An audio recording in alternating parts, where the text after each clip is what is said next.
Pleased to have with us in the bunker by telephone from beautiful Montana, a man whose work is best described as cryptoarchaeology, a guy who's done a lot of work with numbers and the significance thereof, David Flynn. David, thanks for joining us today on P.I.D. Radio. Thanks a lot. I'm glad to be here. Welcome to the bunker, David. We've got it nicely appointed today. Sharon's sitting there with our security chief, Murphy, on her lap. He's protecting her at the moment. In fact, he's looking at my computer. I've got something up there about, one of your articles, in fact, about Roswell and the numerical significance of the Roswell site. He's sitting there studying it. Is Murphy a cat or a dog? Murphy's a dog. Yeah. And he's the chief here, so if you hear barking, that's he's just trying to get in on the conversation. We have a couple border collies here that guard our realm. Oh, yeah? Murphy goes undercover as a cat sometimes. Yeah. Yeah. But, he just jumped off my lap. He said, I am so tired of you talking to me like that. Your article was in Raiders News Update a while back prior to the Ancient of Days conference in Roswell, which was over the 4th of July weekend, and the numerological significance of the 1947 crash at Roswell had never occurred to me. It never occurred to me that there was something more going on there than just something crashing in the desert, whether it was human or alien or whatever. How did you get interested in the crash, and where do you come down on the argument of whether this was a supernatural craft or something of human origin? Well, I'm glad you asked that, because it's one of the most fascinating, I think, contemporary history subjects you can look into nowadays. And I would think from a theological perspective, people should pay really close attention to it, because it seems to have, the influence of Roswell in our culture has been enormous, whether people are actually cognizant of that or not. They look into the birth of actual ufology. Mm-hmm. It seems to stem right from, a real American event, and that would be Roswell. But as far as actually getting involved in it, it's kind of amazing even to me. My father was a physician, and he worked in Montana for a number of years. And back in the 70s, we moved out to Helena, Montana. Mm-hmm. And it just happens to be the same hometown as Jesse Marcel Jr. Oh, okay. Yeah. Jesse Marcel, the senior, Major Marcel, who actually recovered the debris for the Roswell crash. From the famous photograph. Yeah, and this is one of the only living witnesses now, Jesse Marcel Jr., who actually held in his hands some of this debris, to give you some description. He was only 11 at the time that he actually saw it, but now he isn't in Helena. I think he's a flight surgeon down in Afghanistan. But he, I've had talks with him, and he's been really forthcoming with information, and very articulate, very well-read, a medical doctor. And that was probably the first experience I've had with the Roswell event. My father had said, before I ever met Marcel or heard anything about the Roswell event, that there'd been this interesting fellow he'd met that was talking about UFOs and an actual down disk back in 1947. So I was intrigued from the beginning, and that was all the way back in the 70s. So that's where that all began for me. So when did you begin to connect? Let me back up just a second. Second part of that question, where do you come down on the argument after the research you've done as to whether that whatever it was crashed, was it of supernatural or unearthly origin, or was it something that was a black budget military project? To break down what I think it was, it almost covers so many different aspects of let's say, a word of that would actually define all the aspects at once would be theurgy. When it comes to the esoteric nature of, let's say, what you would say occult fraternity philosophy, there's a lot of different groups that fit into that. It's a basic Gnostic idea of connecting with forces that are superior intelligently in heaven. Somehow by going through machinations or syncopations of rituals on earth that actually somehow connect us with the power above. And that would be the word that theurgy is trying to describe. I think the Roswell event was a theurgic working. And the actual theurgical workings by, say, Freemasonic elite would be a connection between time and space and measuring the Earth in some way. Geometry is probably the mainstay of the philosophy or the religion of the occult fraternity. And that is because in order to actually learn where you are on this Earth, you have to have a connection with heaven. So it symbolically becomes it's like a statement of what the theurgical working is. It's almost like alchemy, only it involves alchemy, and it also involves numerics and numerology and astrology and all these things that are pagan and ancient and a lot of times defined as sacred geometry. I'm looking at it from this viewpoint, but not because I'm morally aligned that way. As a Christian, I realize, what's actually written in the Bible as, law that says, these sort of practices are not, they're not allowed by God. They're against the law. Then there's like 613 laws in the Old Testament, but these are part of the thou shalt not do. Yeah, God's pretty clear on using the stars for divination, yeah. Yeah. On the other hand, though, not to throw the baby out with the bathwater, there's quite a bit of information that says that God, of course, is being the architect of the universe. Well, I shouldn't use that because that's actually an appellation that's used by Freemasonry for Lucifer. Right. But get back and when you say God, you have to, define your terms. Exactly. Yeah.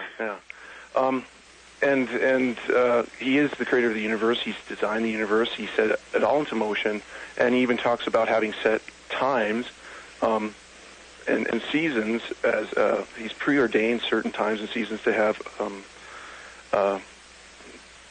they fall in when he says they're going to fall, and things happen when he says they're going to happen according to this configuration he's set up in the heavens. Right. And so let's say when the Magi from the east came to they said they followed a star and they actually found the Messiah. They weren't turned away because they were idolaters. They were absolutely correct. Yep, the star led them to Bethlehem. They ended up finding the Messiah just like they understood they would. And there's an incredible biblical precedent for why they knew these sort of things. Historically, they understood because these men in Babylon had actually spent some time with some of the most learned and gifted prophets of antiquity, which had been in exile in Babylon before. Daniel, prophet Ezekiel, they were there in the actual court for a while as Magi themselves.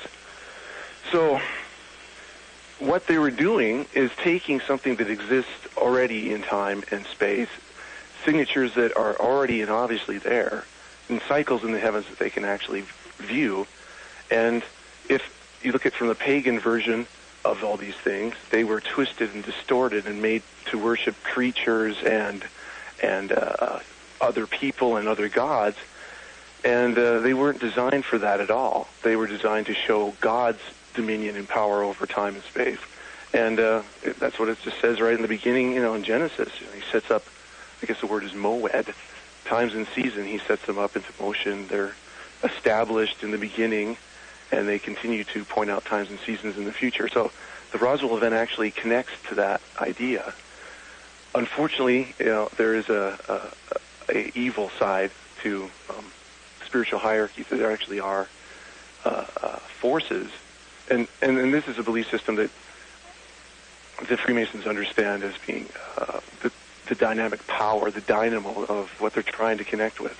They believe it's a force outside, even in the atmosphere of the Earth, that if they can connect with it, they can actually pull power down and become, in the actual end of all of their work, immortal in their own right. And the signature of these things always ends up going back into the Bible. You'll see the same numbers, you'll see the same motifs and patterns repeated, and it's just turning over what we see in the Bible into a Gnostic version of things. It's turned it over into, instead of a religion of faith, a religion of trust of God and actually listening to what he says and doing what he says because we trust him.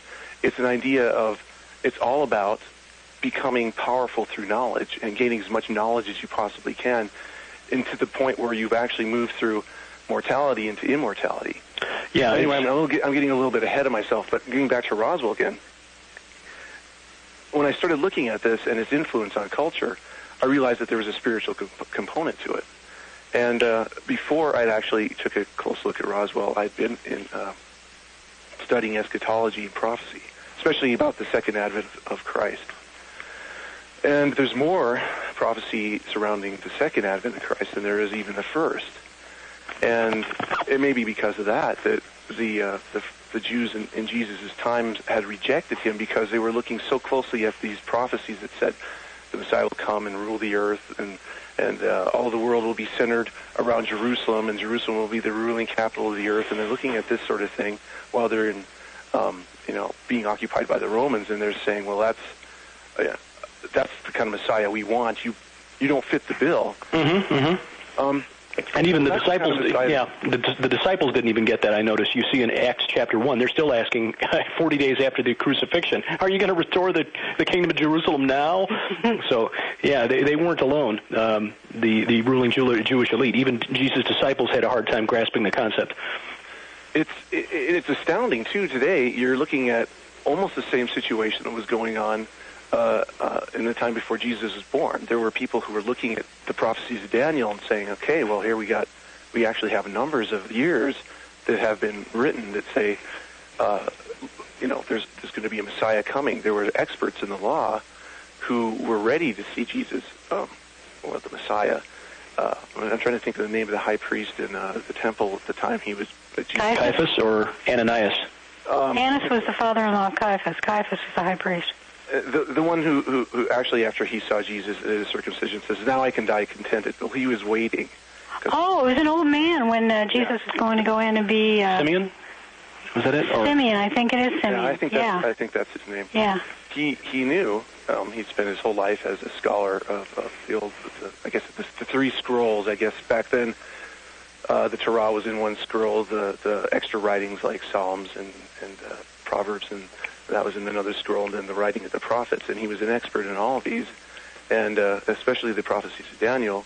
And it was just basic arithmetic. He could count from what Daniel was saying, the actual decree that went out to go build the Temple of Jerusalem and set the wall around it, which was set up by Cyrus the Great back in, 538 BC, after the Jews were let out of exile in Babylon. You just count forward the number of years that Daniel had actually written, and he was in the age, and he was expecting this to happen. Mm-hmm. Yeah. And so there's a time now where there's a lot of signs that people maybe have forgotten to look for, because we're still working with the same constructs that are in the Old Testament when it comes to what the Jews were expecting when Jesus first came. And we're still working with the same prophets and the same prophecies. And I became intrigued with looking for the same signatures in contemporary events, especially ones that seem to imprint themselves so strongly in our culture, in the cultural mind. Mm-hmm. And especially in the realm of the occult, which ufology invariably has taken many people into the realm, which I think it was designed for from the beginning. So then the number that stands out, I think, the most with the Roswell event is 33. Okay. And now, where do you come up with the number 33 in the Roswell crash? Now, it's in its latitude. Okay. The city of Roswell lies on the 33rd parallel, which would be lines of latitude around the Earth. So you're moving out 0 from the equator and out north. On the poles, it's 90 degrees, so at the latitude of Roswell, it's 33. In any of the occult fraternities, the number 33 is the highest level you can attain as a degree of rank. And because they are all secret societies, they're all secret fraternal occult orders, it's kind of hard to actually pin down why that is. I've heard one suggestion that it may represent the 1/3 of the angels that were swept out of heaven when Satan was thrown down. Right. Yeah, and that's your arithmetic working again. You yeah. Also in the Hebrew, 100% is. Yeah. Also in the Hebrew alphabet, the 11th letter, the meaning of it is like, as in it's a simile, likened to something, and of course the 22nd letter is Tav, which is the symbol for Christ. So likened to God. Mm-hmm. When you add those numbers together, adds up to 33. Ooh, good one, honey. Thanks, honey. Yeah, what I found is there is a consistent explanation that seems to fall. It always points back to something, and it'll do it in a number of ways. I think what it ultimately points back to is this contest between, like you were saying, Derek, the 1/3 of an angelic realm that has rebelled, and you also see the number repeated in the actual age that Jesus Christ was during his crucifixion. That's right. He was 33 when he was crucified. Yeah. Yep. And we know that because the law says a priest cannot begin his teaching until he's 30 years old. Right. That's right. So the Messiah, of course, completing the law perfectly, would have to follow the letter of the law, the 613 laws. So you know he started it when he was 30, and then his ministry lasted for 3 years, or 3.33 years when his resurrection occurred. Not only that, but the actual word of the place he was crucified, Golgotha, in Aramaic. If you look at that in Hebrew, it's Galgaleth, and it's spelled, I guess with the English equivalent, but there's no real vowels in Hebrew. There's some letters that kind of act as vowels, but anyway, it's GLGLT, or Gal, 2 G's and 2 L's, that if you add them separately, they equal 33. Oh my gosh. So altogether, they equal 66, but if you were saying the two words by themselves, gal, as being a round rolling thing like a head, it would be 33 and 33. And then the real ancient Semitic script for T is exactly that shape. It's a cross. Okay. All right. So you even have the word of Golgotha symbolizing Calvary, symbolizing the place where the cross was on the hill, and the number 33 repeating again, too. This is all something that, the higher echelons of the occult fraternity would know. Those are all the symbolic, geometric secrets, the numerical secrets. They're ardent students of the Bible. They pay very close attention to the ancient languages that the Bible was put together in, because not only is every letter in Hebrew a sound, but it's also a number. Same with the Greek. And they realize this, and you can see that they actually employ this over and over again in their works and in their temple lodges and so on. So taking this understanding and looking at Roswell, you see the same signatures popping up, and 33 is probably the most apparent one. The 33rd parallel in America was also the site of the Trinity nuclear detonation, the first one we ever attempted.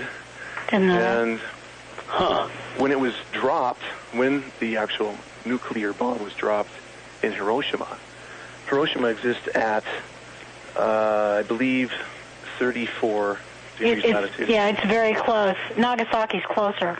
And Nagasaki is at 32. If you were to take and plot a line from Nagasaki to Hiroshima, and then split the line evenly in the center, you would actually hit 33.33. Oh my goodness! Exactly. And do we need to mention that Harry Truman was himself a 33rd degree Freemason and a 33rd president? Yes. And I mean, it would have been a little bit too obvious, I think, if you'd have picked some city that was almost perfectly on the 33rd parallel. Yeah, but also if you take the date of that we dropped the bomb August 6, 1945. Yeah. Those numbers add up to 33.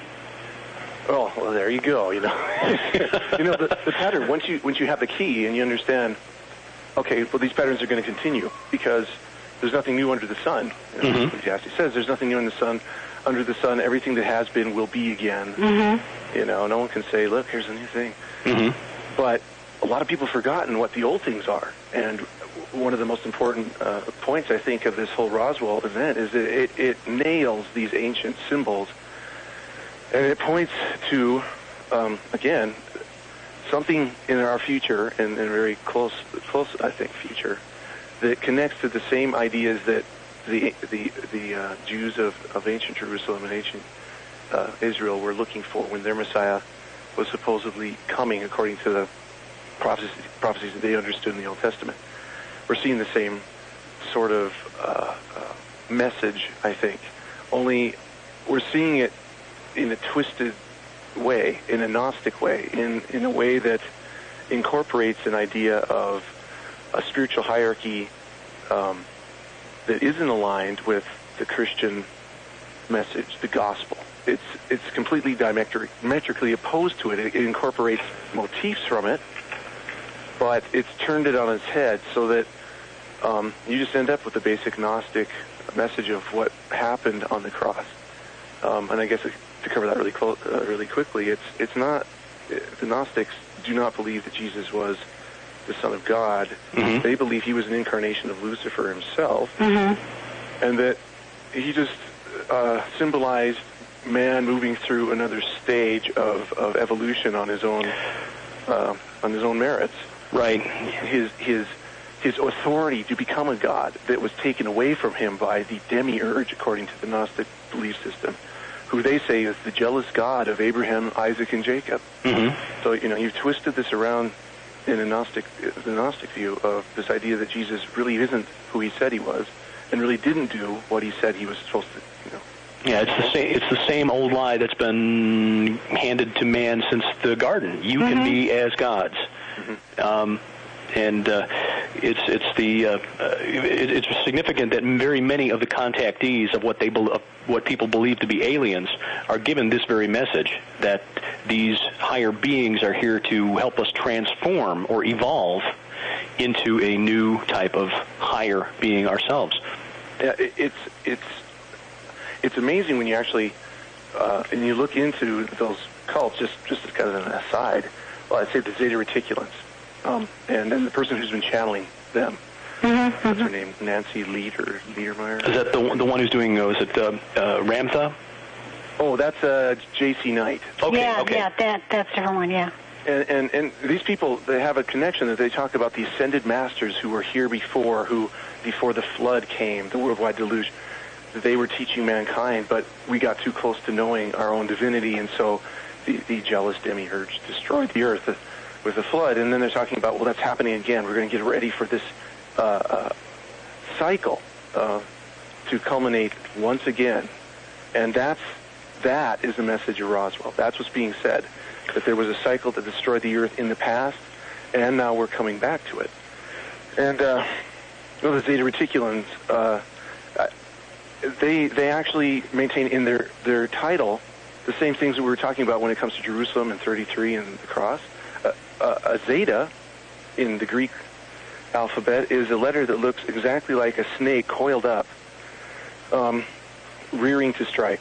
In fact, that's exactly what it was when it was made. It was the symbol of that actual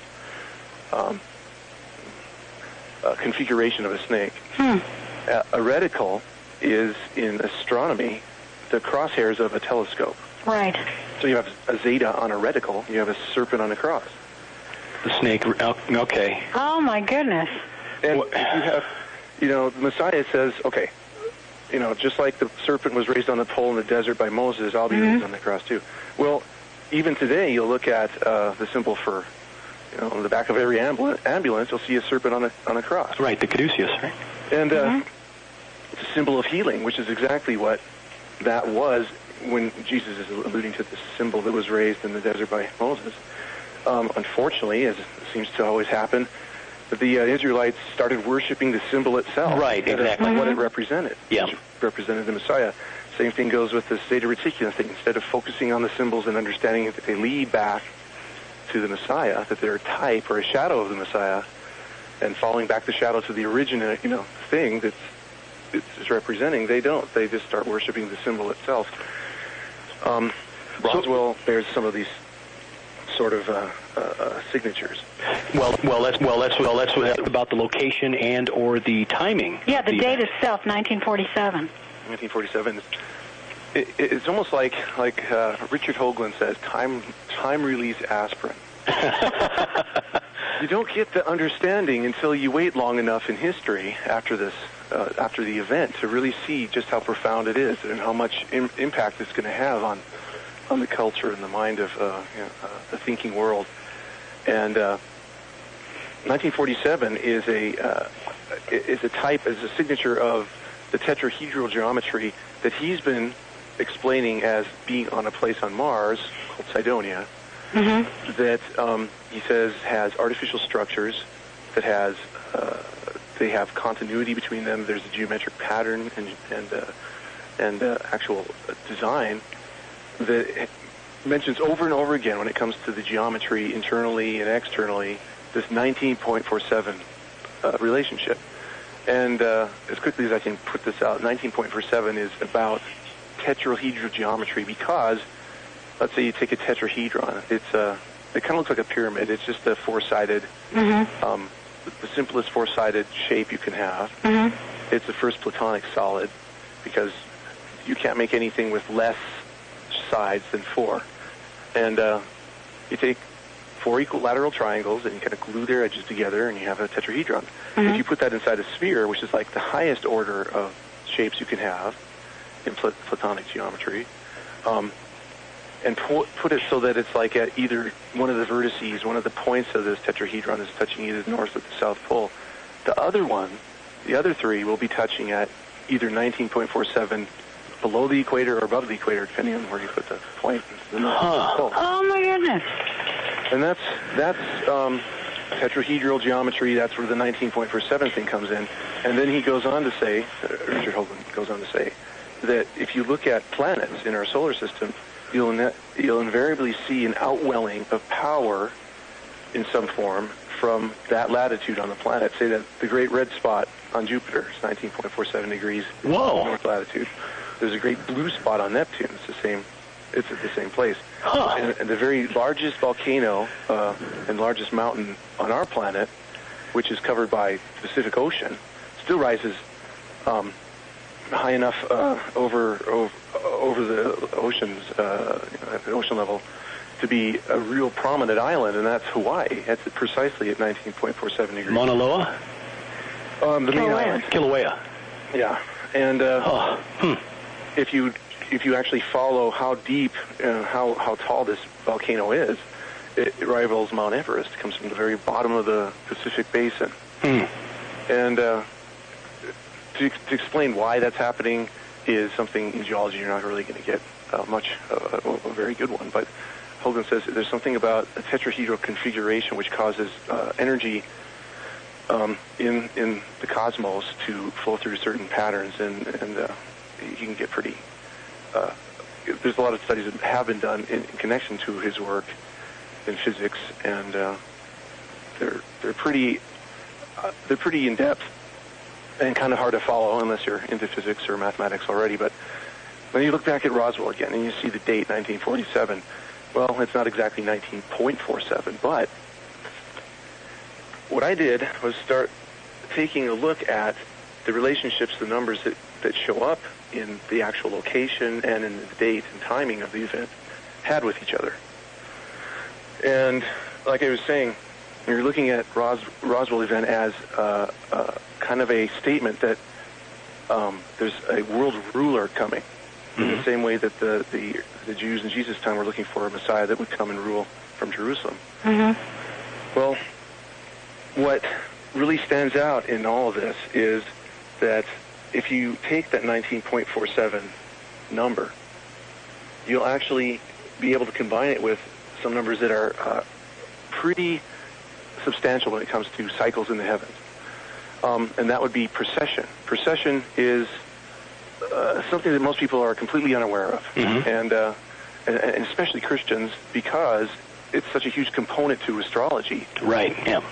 And so to explain it, you have to kind of get into the realm of astrology a little bit. How you can understand precession is there's a line that goes across our skies that the planets seem to travel in, and the sun seems to travel in, and that's called the ecliptic. Because we're on this plane of orbit, all the planets are kind of on this relative plane of orbit, so it's like a flat, sort of like a plate, say, in the space, and we're all orbiting the sun on this plane. And so it looks as a line to us when we see the planets moving. And as we go around the sun, every year we'll actually arrive at the same point we were just a few minutes later than we did the year before. And the reason is perspective. The Earth actually is traveling around the sun at the same clip. The thing is that our orbit is inclined. It's called obliquity at about 23 degrees right now.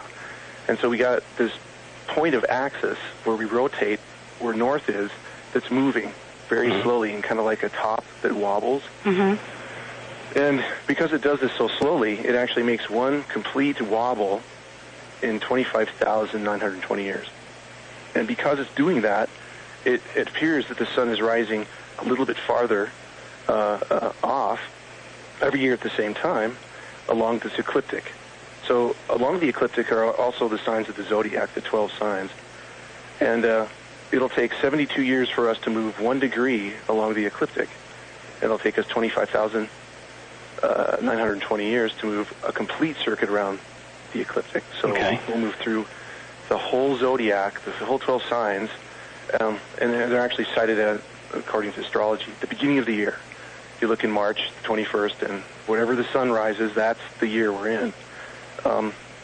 Back in the 60s, the song Age of Aquarius. The Dawning of Aquarius, that was a big deal, even though we're not exactly in Aquarius right now, according to astronomy or astrology. That's why they're saying we're at the dawning of it and that sort of thing. That age will actually occur probably more around the year 2012, if you really want to pin it down. So anyway, the thing that was really interesting about the Roswell numbers is, of course, 33 and a third, which is where this latitude is, where Roswell is, and not exactly where the crash site is. You can actually pin down the crash site at just a slightly different coordinate than 33 and a third. But what's really amazing about the whole area is that there are some universal mathematical constants that work into this, like precession, and the other real big one, and that's the number pi.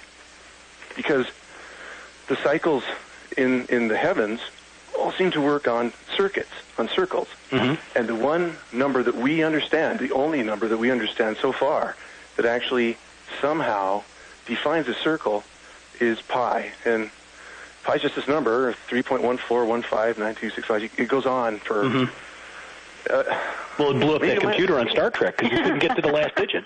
Yeah, you could say it goes on forever. I think after a couple thousand digits it starts repeating, but some people want to argue with that. I'm not a mathematician, but I know it's a real big number, and if you actually...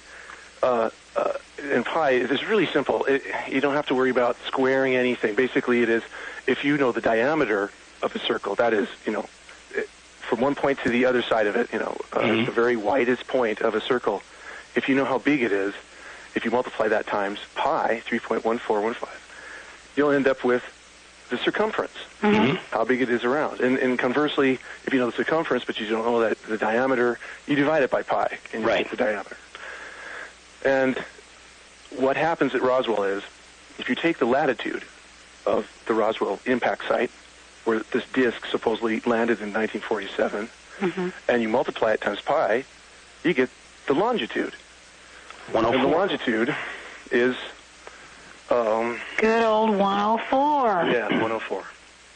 Now, that by itself, let's say if you were a scientist working for the search for extraterrestrial intelligence with the radio dishes and so on, they're looking for something like this. They're looking for a intelligent signature in mathematics that is not dependent on a system of measurement.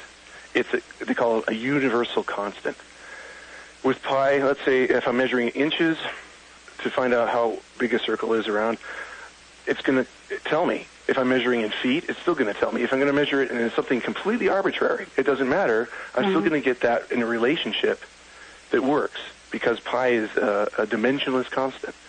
And according to SETI's reasoning, an intelligent extraterrestrial should have a grasp of a dimensionless constant, because they can communicate with these things mathematically, and they don't have to worry about the paradigm of thought or measurement or whatever from the other intelligent recipient. And that's embedded in the Roswell event.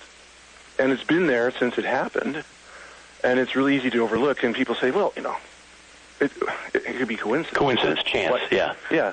Well, if you would look at the number 33 and its absolute importance in the occult fraternities world, and its absolute importance in our own Judeo-Christian resource, the Bible, then you can't say that 33 has no significance.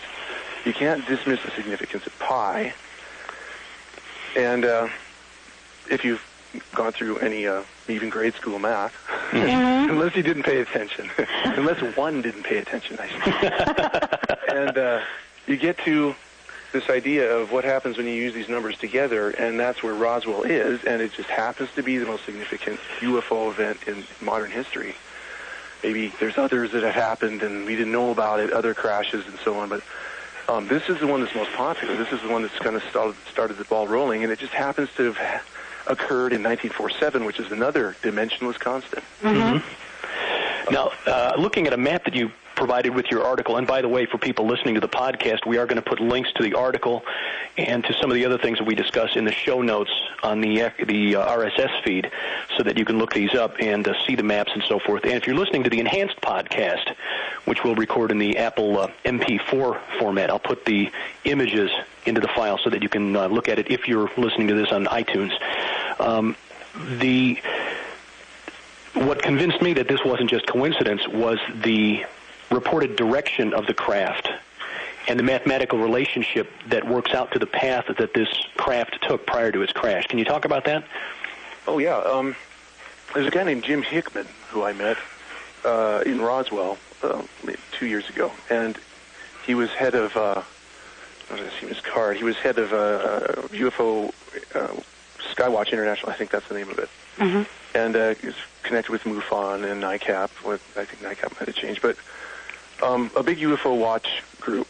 And he had written an article that was talking about the contemporary history of the Roswell event and saying, it's kind of strange that people would dismiss it out of hand or say that, as the Air Force had supposedly come clean back in, 2001, where they said, no, that was really, these were weather balloons that fell, and we were just testing how these balloons would drop crash dummies at high altitude, and they're basically like car crash dummies, and we wanted to see what would happen if you fell out of a balloon, and something that was really strange. Yeah.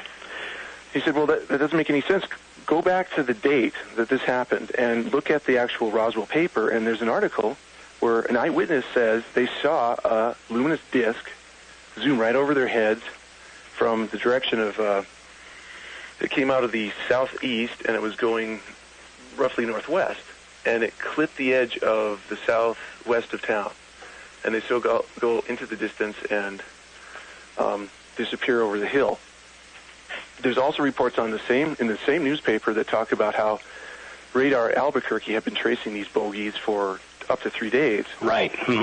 And that they were performing uncharacteristic flight maneuvers, non-conventional, like moving at 4,000 miles an hour and taking right-angle turns and that sort of thing. And this is listed also.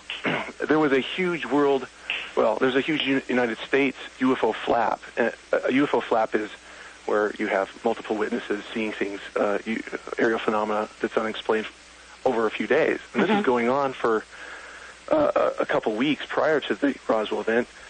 And so people are primed when they see the headlines, the American Army has captured a downed disc. Well, they were wondering what these things were because they had a flap going on for weeks prior to this.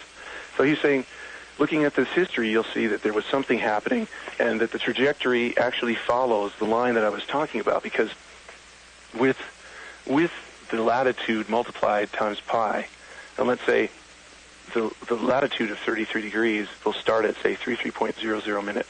Mm-hmm. Then 33 degrees, 0.59, where it will shift over to 34 degrees north latitude. Okay.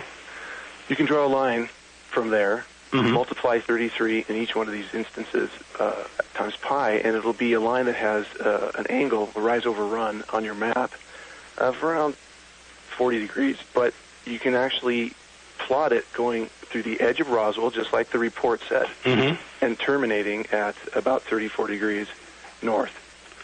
So, and then it directly intersects the impact site where it crashed. And it directly connects with the impact site. And it's a little dicey to try to figure out where that is.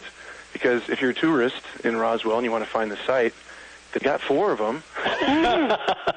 And, somebody would be happy to take your money and drive you out to any of these places that they might have put a plaque or that sort of thing. I'm just going on the math, and I've noticed that it's closest to the Brazil Ranch site. Right. It's almost between the Brazil Ranch site and the Ragsdale. There's a guy named Jim Ragsdale who supposedly was camping and saw a craft impact fairly close to him. Mm-hmm. And we plotted it on a map, and we went out to the site this last July 4th, and I didn't find anything. And, of course, no one's supposed to find anything, and I don't think that's really the point of the whole crash itself. I think that what was embedded in it from the beginning was, I really do think something actually landed, and it was recovered pretty thoroughly. And it's because this was recorded, because this came out into public consciousness, that it's been able to adjust our paradigm of what we think about the possibility of the existence of extraterrestrial life. Right, yeah. And if they have any sort of connection with us or they interact with us at all. And it's kind of strange to me to think that, okay, if this was an extraterrestrial event, why wouldn't we look for the same signatures of extraterrestrial intelligence that we were looking for with the SETI program? Why do we relegate it to this idea of it was a disaster? If it really was an alien craft, we must have somehow perturbed its navigational apparatus, and there's a couple of theories around that. And it crashed, or maybe a thunderstorm was too great for it, and it crashed, and so it was just an accident, and it was happenstance, or it was just a lie, and our government's covering up something else they were doing. Well, the geometry that's involved is not something that just happens. You can't pull together all these numbers, and this is my version of it. You can't pull these numbers together and come up with what it says in a consistent pattern. What's actually possible with the numbers is you can actually make a chain, an actual mathematical equation that will work both forward and backwards. An example: you can actually take the number of the latitude of the Roswell crash site, just say 33.3, multiply that times pi, and you'll get the longitude, 104. Uh-huh. That works in reverse. And if you take the number 1947 and you multiply it times 33.3, you end up with a really significant number. You end up with 664.8. Oh, my goodness. When I was talking about the precession of the equinox, there's 6,480 years if you would quarter up that duration. Okay. So, in other words, every time you reach one of the cardinal points of our movement through the ecliptic, it'll take 6,480 years. If you, let's say you go back from, let's take 2012 and go back 6,480 years, you'll end up in the realm of 4,400 BC, which just so happens to be the birth of ancient history, of civilization, of writing, of city building and architecture. Which has sort of appeared out of nowhere. Yeah.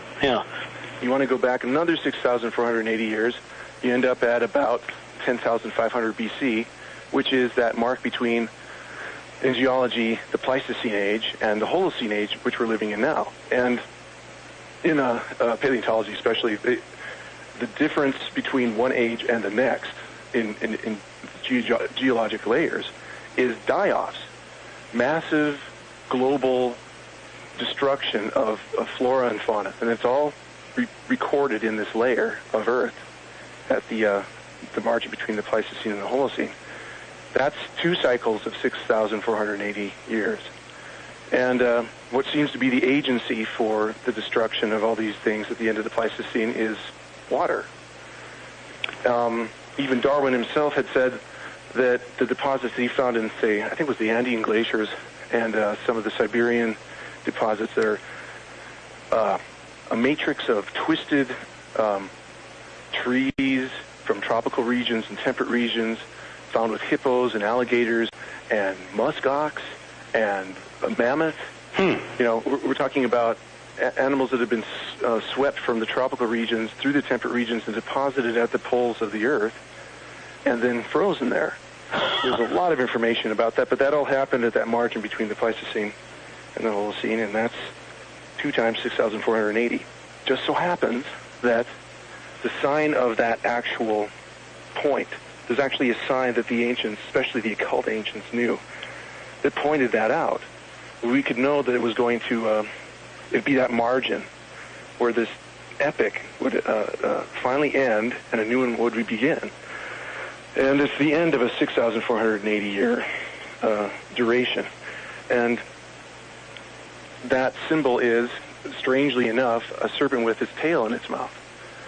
Well, I've looked at it for a number of years, and I actually realized that they're not just drawing this because it's a quaint symbol for, let's say, time that continues, but maybe you can point out that it, you know, it feeds on itself, so to speak. That sort of idea, that Jungian sort of usurpation of the alchemical symbol of the what's also called the Ouroboros, the serpent, the tail-eating snake. This is who we are. Yeah. Millennium. Yeah. The Millennium Show. Yeah. This idea of time and, you know, how time works, but the ancients were drawing a symbol of the Milky Way. And if you look at the Milky Way, and it's kind of hard to do nowadays with the light pollution in cities, but if you get a chance to look at the Milky Way and you look for galactic center, which was at a place where our ecliptic crosses. The ecliptic, where all the planets seem to travel and the sun seems to travel, that line crosses the Milky Way at 2 places. And it neatly bisects the Milky Way. But one of these places is perfectly in the center of where the galaxy would be. As you're looking kind of obliquely at the Milky Way galaxy, you're seeing a line that is the galaxy on edge, and the center is a bulge, and that's where the ecliptic of our orbit crosses and all the orbits of the planets, and you see this strange sight, if you have a clear enough night, of a giant serpent's head with its tail in its mouth. And because that's what I believe they were alluding to, and I have some historical a lot of documents that actually point at the same thing and how long that actual duration was, I started looking into how that actually works. It's like a big cosmic clock. It's something that if you pay attention to, actually changes. The Milky Way isn't always static in our sky. It kind of undulates, it moves around, you know, because our Earth is rotating, of course. But what happens is, if you, once a year, and this has been happening for, as far as I know, thousands and thousands of years, once a year, the sun will actually rise in the mouth, or in the center of that galactic bulge, or in the mouth of this serpent. There's an ancient occult saying that says, the man who can divide the Ouroboros will have great power. Well, this is pretty amazing because there's a biblical connection. Did you know the name Leviathan? Leviathan, actually, means divided serpent. Levi actually means connected serpent. Levi means connection or connected. And Tani means a long, thin, like snake. So Leviathan is connected serpent. And part of the text that comes out of in Job, one of the questions God asks Job is, can you open the mouth of Leviathan? Well, very allegorically, if you look at it, how profound it is. He says, also God says, he's the greatest creature there is. He's greater than anything on earth. There's nothing under heaven greater than him. And you're thinking about that. Well, that's kind of weird. because I know that there's angels and there's actually hierarchies there. And how can he be the greatest creature that he's ever created? How can he spit fire, and how come he's impervious to any sort of weapon? Well, if you're looking at the actual word Leviathan and understand that the ancients actually viewed the Milky Way as a connected serpent, then it starts to make some more sense, at least symbolically. And it also makes sense when you realize that it was a huge component to explaining how the cycles of the Earth culminate. And of course, God being in charge of the cycles of the Earth would understand what the symbols would mean. And the big symbol is the sun rising in the center of this snake eating its tail, which is the Milky Way, every 6,480 years. And the way you can actually gauge this is it's falling along a time of the year, a day in the year, that will also align with our cardinal points of the year, say the solstice or an equinox. Now, there will be one day out of any year that you'll actually see the sun rise in the center of the galaxy. But the real symbol, according to the ancients, was when that would happen during a solstice or an equinox. And you can count on 6,480 years existing between each one of those movements. So it'll take 6,480 years from the sun to rise in the mouth of the Ouroboros or the Milky Way on, say, the winter solstice. You have to wait for another 6,480 years for it to actually rise in the spring equinox. Okay. And now, because this is actually a movement that takes place, it's so slow. 72 years for 1 degree of movement. You'll be able to see this now during our winter solstice, and it will be absolutely perfectly aligned on the winter solstice of 2012 AD. Now, we made allusion to this in the conversation with Patrick Heron last week, that 2012 would be a significant year. Now, is there a connection between the Roswell crash that points to 2012 and this alignment of signs in the sky? Oh, yeah, because now here's the real kicker. If you go to a calculator for distance, if you can plug in, like, say, the latitude and longitude for a coordinate on this Earth, and let's say you want to measure how far it is from the equator at 0 to 33 1/3 north latitude or south latitude, doesn't matter. Just 33.33 degrees in latitude. Right, which is where the Roswell crash occurred. Okay. Right. You will get 2,012.9 nautical miles. Okay. And when I say nautical miles, that's probably something that a lot of people have problems with. There's statute miles, there's kilometers in nautical miles. What's the difference? Well, NASA uses nautical miles, and anybody who's flying or navigating needs to use nautical miles, because it's not based on an arbitrary sort of set of number of feet to a mile. Nautical miles are based on a ratio of, you have 360 degrees in a circle, and you have 60 minutes in an hour. Okay. So it's a time-space relationship. And you'll have 21,600 nautical miles around the greatest circumference of the Earth. Okay. Why? Because 60 times 360 is 21,600. All right. If you go to the moon, you're going to have 21,600 nautical miles around it. Okay. All you're doing is timing how long an hour is and how many degrees are in a circle. So this idea of navigating with a ratio between time and space was something that was very ancient. It's been around for a long time. It's not dependent on somebody actually going out and measuring, distances of the Earth or the object you're measuring it at the circle. It's just time and space in a relationship.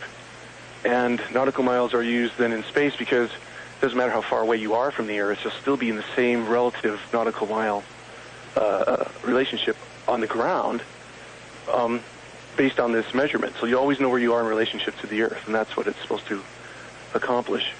So if you're using nautical miles, 33.33 degrees north latitude, where the Roswell event occurred, it's 2,012 miles away from zero, from the equator.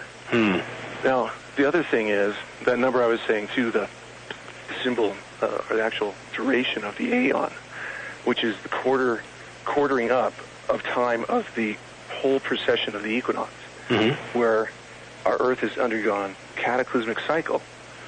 That is, if you divide 648.06480 by 19.47, okay, you'll get 33.28.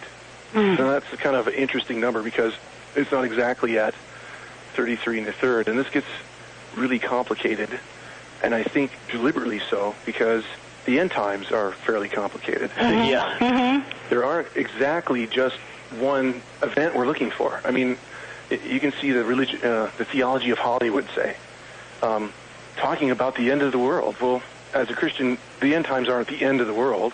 Right. You know, there's a lot of things that are happening before our Messiah comes back, but after that, there's a millennium, and I guess you could be an amillennialist or a premillennialist or, you know, whatever. But there's a certain sequence of events that people are trying to pin down when they happen, where they happen in time.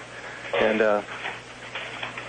even in eschatology and prophecy for Christians, it's a little complicated. So the math here can get really specific. So what I actually found out here then is if you take that number that's a signature of the aeon, I guess it's called an aeon, the actual length between each destructive epoch on the Earth, that's 6,480, and you just move its decimal place over just one to the left, so now it's 648.0. Divided by 19.47, which is a universal constant, and you'll still get the latitude of the Roswell crash site. With the deviation, now it's at 33.28. Now, if you move the decimal place over 2, so that it's 64.80, and you add 19.4, then you add 1947 to it. So actually, it's the year of the Roswell crash, and you add 64.80. You end up in 2012. So happens to be the time where this alignment that I was talking about with the Ouroboros and the solstice, the winter solstice occurs. And it also is that number that 33 in its pure form, 33.33, equals that number 2012 in distance between, you know, on the Earth as a function of the nautical mile equation. So you're seeing a repetition. You're seeing redundancy in this message. Yeah. There's more to that, too, of course, but it's so pictorial. It's something that if you don't see the picture and you don't understand, say, maybe what precession is all about, or that pi really is a circular type of number, and, you know, so on and so forth, it ends up just looking like I'm nuts. That's a good way of putting it. I mentioned this to my dad some weeks ago, and Dad is an engineer by trade, and he tried to take it in, and then he just kind of shook his head and said, you know, you run enough numbers together, and sooner or later you're just going to start seeing coincidences. So I don't think he quite got it. But no, these are not coincidences. Right. They are not. You see a pattern over and over and over again. No matter how you approach it, you're getting the same answers. And there's other things, too, that apart from just the Roswell event, you'll see, I'll say the number 2012 came up, it was probably made most popular by some archaeologists who were deciphering the Aztec and Mayan calendar. Right. And that's pretty interesting because the Mexico City history and the actual history of the Aztecs has an incredible Martian signature over it. And also, when you look at, you know, the 19.47 and its Martianness, too, at least in contemporary sort of times, where the work of Richard Hoagland and others have been pointing out that there are ostensibly structures on a place called Cydonia that have this geometric relationship that's recorded redundantly also. You start seeing the pattern there again. And the really fast example, I don't know how much time I have, but I might be able to pull this one out. Okay. Don't worry about it. In Mexico City, it was actually a pretty recent history. The whole idea of the Aztecs moving into that area is not very clearly understood, but it is understood that it was founded, at least the founding city of I think it's called Tenochtitlan, was founded in 1325 A.D. And apparently, where these Aztecs lived before this time was around the southern part of where Texas is now. And one day, one of their prophets received a message from their war god, like Mars, only his name was Huitzilopochtli. And Huitzilopochtli told them, you need to move south. You need to migrate south to a place I will show you, which is with, the symbol is eagle, who has in his talons a serpent. When you see this symbol and it's perched on a cactus, that's where you're going to build your new city. So they moved south until they got to the latitude of 19.47 degrees. And they found this huge lake, like Lake Texcoco, which was basically a swamp with mosquitoes and everything. And they built their city in the middle of this swamp, which is, a place that you wouldn't think someone would migrate for hundreds of miles to build a place to live in, like it's a better place or something. No, it was a symbolic place, a place pointed out by their war god in 19.47. And there already had existed to the north pyramids that when they actually encountered the Maya who lived there beforehand had always existed there, and the place where men become gods. And that's where the Pyramid of the Moon and the Pyramid of the Sun is now. Okay. Teotihuacan. Anyway, so they built this big complex in Mexico City, and that was in 1325. Now their calendar ends in 2012 in December 21st on the solstice, right when this symbol, like I was saying, happens on the winter solstice. Amazing. And if you're actually going to count the number of solar years between the founding of Tenochtitlan, the Aztec capital, and the end of their calendar, there will be 687 years. 687 days is how long a Martian year is. And if you look at one of the biggest UFO flaps in history, which happened in 1991 in Mexico City. Mexico City, right. There are 666 years from the founding of their capital. And what's really strange about this is the Mexicans themselves were looking at this huge UFO flap, which is continuing to this day, and saying, well, it's our sky gods, and they're heralding the return of Quetzalcoatl, the feathered serpent, the plumed serpent, the one who flies in the heavens. And they're counting down to 2012. The 1991 sighting, did that start in September? It was I think it was in August, but I could be wrong. Well, the reason I asked September is because September 11 of 1991 is when George Bush Sr. announced the dawn of the New Age. World Order, yeah. New World Order. It would make a lot of sense then, because you're looking at the repeating motif of 2012, a distance between in time from the founding of this Mexican capital. What's really strange too is how big a deal their calendar became in at least the occult circles around. You see it on the web all the time. You just punch in the year 2012, the Aztec Mayan calendar will come up. Sure. And nobody really knows how it works. It is pretty complicated. In fact, the Aztec inherited the calendar from the Mayan, and the Mayan had worked out the orbits of almost every planet to an unbelievable accuracy, and had managed to actually incorporate all these orbits into a calendar that it worked basically like cogs in a wheel.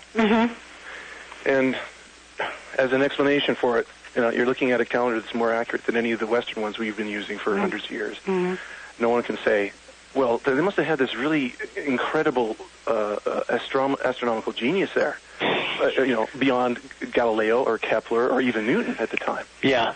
But no one says that, even though that's what you'd have to end up, coming up with. Sure, and of course the fact that they built pyramids that looked an awful lot like the pyramids at Giza in Egypt, and of course the pyramids at Egypt, which were aligned perfectly to magnetic north, south, east, and west, and finished the blocks of stone, these huge blocks of stone, to within 10,000ths of an inch on all six sides, and moved them, blocks that are bigger than any earth-moving equipment today can handle. There are all kinds of anomalies that and what have been passed off to us as coincidences in all of these structures and calendars and numerology that's been handed down from years and years gone by, and it's just totally ignored by the world at large, and especially among the Christian community, as you mentioned, David, because of the fear that we're treading into astrology, which is something God is very clear that we stay away from. But it is really significant that we try to get a handle on this. Consider it intelligence gathering on the enemy, if nothing else. We'd like to keep on talking, but we're going a little long. This has been a really fast hour for us. It has. David, let's say you got 2 minutes left. There are listeners out there who have heard this. They see that the signs are coming together for the end of the age. What do you as a Christian say to them? Well, I can understand why people would be afraid to look at certain things that have significance, numerology, or maybe even just basic astronomy, because they've been told, these are pagan things and occult things and they're evil, and that's right. But they have to realize, too, that Satan doesn't invent anything. He hasn't ever had an original idea. He's only taking those things that exist as that are very important, and he attacks the things that are most important because he's efficient. You've heard that there's only one narrow path to salvation as a Christian, and that there are 100 million ways to try to save yourself and think that you're on the right path. The things that are most important to then Satan to distort are the things that are true, the things that have the most impact and power. The gospel, obviously, is number one, and then also the idea of our Messiah coming back again. And as a Christian, you have to look at what the enemy's doing, because the end time has a component to it that focuses on Christianity very precisely, and that's this idea that there's going to be a lie coming, a delusion. And if you're not well-versed in what's going on, and especially the Word itself, and knowing it inside and out, and understanding that if someone throws something at you, it's not going to negate the facts in the Bible. And if you leave out astronomy, that's in the Bible. If you leave out numerics, that's in the Bible. If you leave out all these things when it talks about time cycles in heaven, that's in the Bible. It's been stolen and usurped by Satan. So you have to know that's there. Otherwise, the lie works. And that's basically what my website's been about and what this work's been about from the beginning. And sometimes it's hard to actually keep that perspective, at least in the articles I've written and the work I've done. But that's what it's about. It's about leading people back to the truth and preparing them for the end. That's right. Well, how can people get more information on the work that you've done? What your website, and we didn't even mention your book on Cydonia and the monuments on Mars, and we'll have to have you back to talk about that. Where would people go to get more information? Well, you can go to my website, and this is just kind of an extension of my website. You'll have to kind of go through the bullets that are on the left to actually get to the main page, and it's watcherwebsite.com. So on the World Wide Web, watcherwebsite.com. And when you get there, go to some of the articles. You'll end up with a list of the new things that are happening, and so I guess it's the update page. I have a book. It's called Cydonia, The Secret Chronicles of Mars. You can purchase it from that site.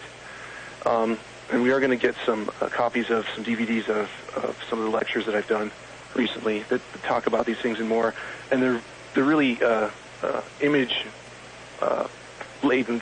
There's a lot to see, and it helps in understanding because these concepts are so highly visually oriented that they're really necessary. But there's a lot on the site. It's a kind of a compendium for research in this sort of area. And there's like-minded connections and unlike-minded connections, just so you can get a perspective of what's going on in history. And as far as connecting there, then I think that's probably the easiest way to go. Well, David, God bless you. You have put in so much work, and we thank you for it. We have just scratched the